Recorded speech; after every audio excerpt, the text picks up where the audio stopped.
మాట్లాడండి సార్. జనముల ఐశ్వర్యము నీ యొద్దకు వచ్చును. జనముల యొక్క ఐశ్వర్యము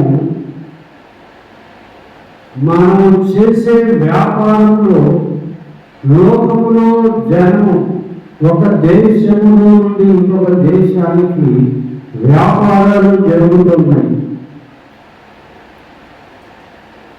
విమానంలో వ్యాపారం జరుగుతుంది. అనేక విధాలుగా ఒక దేశం నుండి మరొక దేశం వరకు జనముల ఐశ్వర్యము నీవు చేసే ప్రతి పనిలో దీవెన ఉంటుంది, ఆశీర్వాదం ఉంటుంది.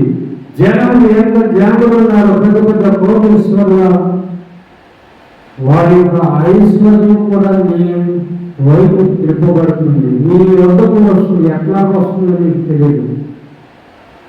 నీవు దేవుని మీద ఆధారపడి నీ సంగతి అంతా దేవునికి తెలియచేస్తున్నప్పుడు జనముల యొక్క ఐశ్వర్యము అనవసరంగా వచ్చేస్తుంది. ఒక పేదవాడు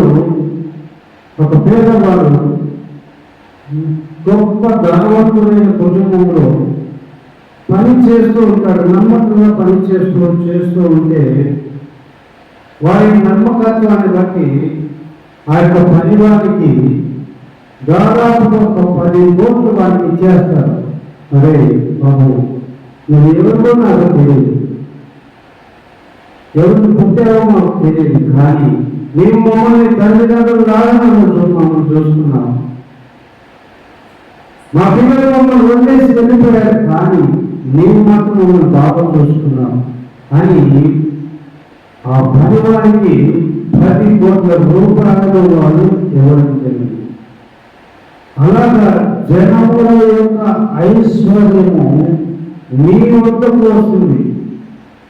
ఎలా వస్తుందో తెలియదు, కానీ దేవునికి నమ్మకంగా పొందినప్పుడు, దేవుని కొరకు నీవు జీవిస్తున్నప్పుడు, దేవుని ఎవరిలో ఒకటి జనములలో ఒకరిని ప్రపంచ దేశాలలో కావచ్చు, మీరు నివసిస్తున్న దేశంలో కావచ్చు, ఒకరిని ప్రేరేపిస్తాడు. ఆ ఒక్కరి ద్వారానే నీవు సమృద్ధిగా దీవించబడతావు. హల్లెలూయా.